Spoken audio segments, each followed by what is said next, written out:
Good morning class 7।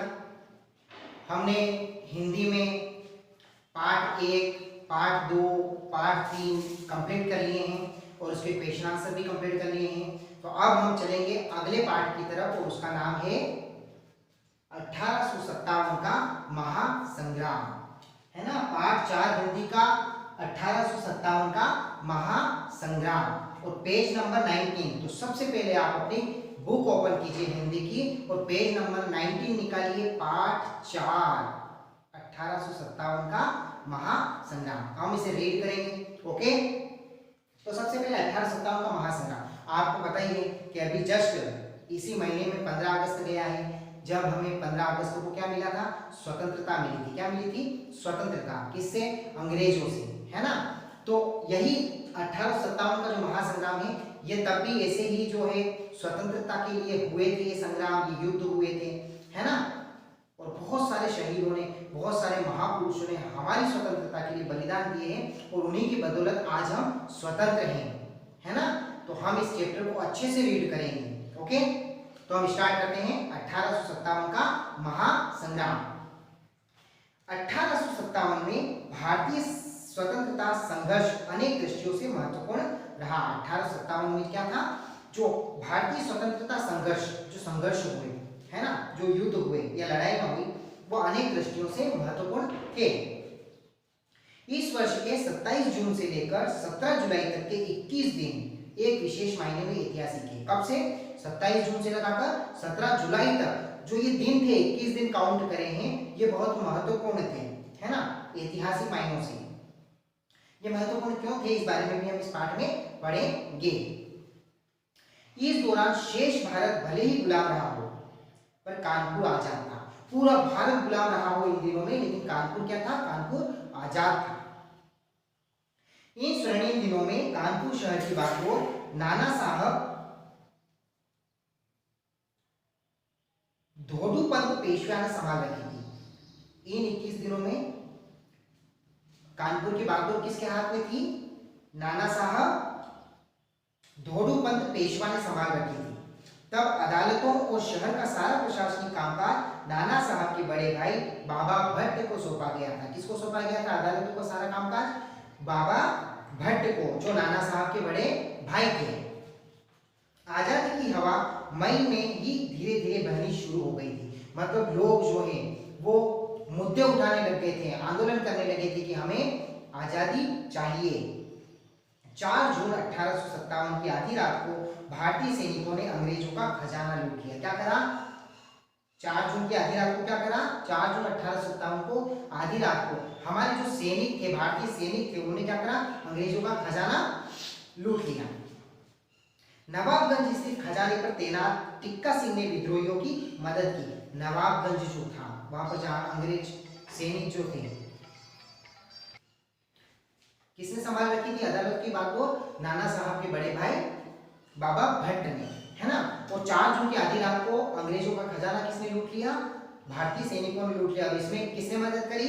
इसमें मदद करी टिक्का सिंह ने। किसने? टिक्का सिंह ने मदद की। स्ट्रॉन्ग रूम में तब विद्रोहियों को 1 लाख रुपए मिले। स्ट्रॉन्ग रूम में तब क्या मिले? 1 लाख रुपए मिले। इस रकम को 4 रेजिमेंटों में बांट दिया गया। रेजिमेंट होती है अलग अलग, जैसे सिख रेजिमेंट, राजपूत रेजिमेंट, है ना, ऐसे रेजिमेंट अलग, जाट रेजिमेंट, ऐसे अलग अलग रेजिमेंट होती है। तो उन्होंने 1 लाख रुपए को बांट दिया गया। सभी कैदियों को मुक्त कर दिया गया। सभी कैदियों को वहां से स्वतंत्र कर दिया गया। अदालतों के रिकॉर्ड जला दिए गए और अदालत के जो भी रिकॉर्ड थे, कागज थे, वो सब क्या कर दिए गए? जला दिए गए, उन्हें आग लगा दी गई। शहर से उन्नाव जाने वाला नावों का पुल क्षतिग्रस्त कर दिया गया। शहर से उन्नाव तक का जो पुल था, रास्ते में एक पुल आता था, उसे क्या कर दिया? क्षतिग्रस्त कर दिया, ताकि उनके पीछे कोई ना आ सके। अंग्रेजों को विद्रोह की सुगबुगाहट का आभास हो गया था। अंग्रेजों को पता चल गया था कि अब जो है भारतीय लोग जो है वो क्या करने लगे हैं? विद्रोह करने लगे हैं। अतः जनरल व्हीलर तमाम साथियों, अंग्रेज महिलाओं और बच्चों को लेकर मैगजीन घाट के पास बने अस्थायी किले में जा छिपा। तब क्या हुआ? जैसे ही अंग्रेजों को पता चला कि भारतीयों ने विद्रोह कर दिया है स्वतंत्रता के लिए, तब उनका जो अंग्रेज शासक था जनरल व्हीलर, वो साथियों के साथ, अंग्रेजी महिलाओं के साथ और बच्चों के साथ मैगजीन घाटी के अस्थायी किले में छुप गया। अनुमानित उनकी संख्या 1000 रही होगी। अनुमानित अंग्रेजों की संख्या कितनी थी? 1000 रही होगी। युद्ध के नियमों के अनुसार नाना साहब ने किले पर धावा बोलने के साथ ही जनरल मिलर को एक नोटिस भेजा। पहले क्या हुआ? पहले नोटिस भेजे थे कि अगर आपने ये हमारे हवाले नहीं किया तो हम आप पर आक्रमण कर देंगे। इसी तरह नाना साहब ने भी क्या करा? पहले एक नोटिस दिया। जनरल मिलर अंग्रेज महिला और बच्चों को लेकर इलाहाबाद निकल जाना चाहता था। जनरल कहाँ जाना चाहता था? इलाहाबाद निकल जाना चाहता था। लेकिन 6 जून की प्रातः नाना साहब के नेतृत्व में किले पर हमला बोल दिया गया। लेकिन 6 जून को नाना साहब ने क्या किया? उस किले पर हमला बोल दिया। 19 दिन तक नाना साहब की तोपें किले पर गोले बरसाती रही। नाना साहब की तोपें क्या करती रही? 19 दिन तक किले पर गोले बरसाती रही। 7 जून को नाना साहब ने एक फरमान जारी करके नागरिकों से सहयोग मांगा। 7 जून को नाना साहब ने किससे सहयोग मांगा? नागरिकों से सहयोग मांगा। कहा जाता है कि जिस किले में अंग्रेज छिपे थे वहां एक कुआं, क्या था वहां पर? एक कुआं था। पेज नंबर 20 पर आ जाइए। कुआं था। क्या था वहां पर? एक कुआं था। नाना साहब ने गोलों की बरसात करके उस कुएं को क्षतिग्रस्त कर दिया। क्या कर दिया? उस कुएं को क्षतिग्रस्त कर दिया, उसको तोड़ दिया। आखिरकार 25 जून को जनरल मिलर ने शांति का झंडा फहराकर आत्मसमर्पण का प्रस्ताव रखा। क्या करा फिर? पहले झंडे होते थे अलग अलग प्रकार के, जिससे पता चल जाता था। तो जैसे सफेद झंडा जो है वो शांति का प्रतीक होता है ना, तो उन्होंने वो फहराया, है ना, और आत्मसमर्पण कर दिया, अपने आप को नाना साहब के हवाले कर दिया। 26 जून को नाना साहब की ओर से अजीमुल्लाह खां और ब्रिगेडियर ज्वाला प्रसाद तथा अंग्रेजों की ओर से कैप्टन मुरे और कैप्टन विपिन के बीच समझौता हो गया। दोनों तरफ से दो दो लोग गए और उन्होंने आपस में क्या कर लिया? समझौता कर लिया। इस समझौते के अनुसार अंग्रेजों को 40 बड़ी नौकाओं पर बिठाकर इलाहाबाद भेजने का वायदा किया गया। क्या किया गया? 40 बड़ी नौकाओं, नावों में बिठा के अंग्रेजों को कहां छोड़ने का बोला गया? इलाहाबाद छोड़ने को कहा गया। तात्या टोपे को बहुत अल्प समय में 40 बड़ी नौकाओं की व्यवस्था करनी थी। तात्या टोपे को क्या व्यवस्था करने के लिए कहा गया? 40 बड़ी नौकाओं की व्यवस्था करने के लिए कहा गया। उन्होंने इस काम में कोतवाल हुलास सिंह से सहयोग लिया। तात्या टोपे ने इस काम में किसका सहयोग लिया? कोतवाल हुलास सिंह से सहयोग लिया। 27 जून को सुबह सत्तीचोरा घाट पर इन नौकाओं का बेड़ा लगा दिया गया। कहां पर ये 40 नावें खड़ी कर दी गई? सत्तीचोरा घाट पर। अंग्रेजों को शहर छोड़कर भागते हुए देखने के लिए लोगों की भारी भीड़ घाट पर मौजूद थी। बहुत सारे लोग देखने के लिए आ गए थे कि अंग्रेज भाग रहे हैं हमारे यहाँ से। तात्या टोपे ने सुरक्षा हेतु गार्ड भी लगाई थी। क्या लगाई थी? सुरक्षा हेतु गार्ड भी लगाई थी। इस सुरक्षा ड्यूटी में कुछ ऐसे सिपाही भी थे जो अंग्रेजों के जुल्म के शिकार हुए थे, है ना। उनमें द्वेष और बदले की भावना कूट कूट कर भरी हुई थी। जैसे ही नावों का काफिला आगे बढ़ा, एक सिपाही ने बिगुल बजा दिया। बिगुल बजते ही नावों के मल्लाह घबराकर नावों से कूदकर भाग गए। नावों पर बैठे अंग्रेजों पर ताबड़तोड़ गोलियां चलनी शुरू हो गई। नावों पर बैठे अंग्रेज में ताबड़तोड़ गोलियां चलना शुरू हो गई। चारों ओर अफरा तफरी मच गई। उस समय नाना साहब सवादा कोठी पर थे। कहां थे नाना साहब उस समय? सवादा कोठी पर थे। सामूहिक हत्याकांड की सूचना पाकर वे शीघ्रता से घाट पर पहुंचे और फायरिंग रुकवाई। वो तुरंत वहां पर गए घाट पर। उन्होंने क्या बोला कि फायरिंग कोई नहीं करेगा, गोलियां कोई नहीं चलाएगा। तब केवल 125 अंग्रेज स्त्रियां व बच्चे को ही बचाया जा सका। इस हत्याकांड के कारण ही बाद में अंग्रेजों ने इस घाट का नाम मैस्कर घाट रख दिया। वहां पर 1000 अंग्रेज थे, है ना। उनमें से कितने बचे थे? सिर्फ 125 बचे थे। इसीलिए वहां पर अंग्रेज जब मर गए तब उस घाट का नाम क्या रख दिया गया? मैस्कर घाट रख दिया गया। इस घाट को सवादा कोठी से लाकर लगभग 200 अंग्रेजों को बीबी घर में कैद रखा गया था। इनमें औरतें और बच्चे भी थे।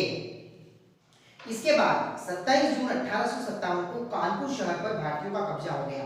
कानपुर शहर पर पूरा किसने कब्जा कर लिया? भारतीयों ने कब्जा कर लिया। इसी दिन शाम को नरोना क्रॉसिंग पर नाना साहब का दरबार लगा। कहां पर लगा? नरोना क्रॉसिंग पर नाना साहब का दरबार लगा, है ना। सैनिक परेड हुई जिनमें सैनिकों की वीरता की गाथा सुनाई गई। क्या सुनाया गया? वीरता की गाथा सुनाई गई तथा सैनिकों में नगद राशि का वितरण हुआ। और जो खजाना उन्होंने लूटा था नाना साहब के साथियों ने, उनको उन सैनिकों में बांट दिया गया। 30 जून की शाम 5 बजे का शुभ मुहूर्त निकलवाकर बिठूर के नाना साहब के महल में उनकी ताजपोशी की गई। क्या किया गया? ताजपोशी की गई, उनका सम्मान किया गया। नाना साहब की पेशवा की उपाधि से सम्मानित किया गया। नाना साहब को काय की उपाधि दी गई? पेशवा की उपाधि दी गई। कानपुर पर कब्जे की खबर मिलते ही इलाहाबाद से जनरल हेवलॉक सेना लेकर पांडु नदी पार करता हुआ कानपुर की सरहद तक आ पहुंचा। कौन आ पहुंचा? जनरल हेवला कहां आ पहुंचा? कानपुर की सरहद पर आ पहुंचा।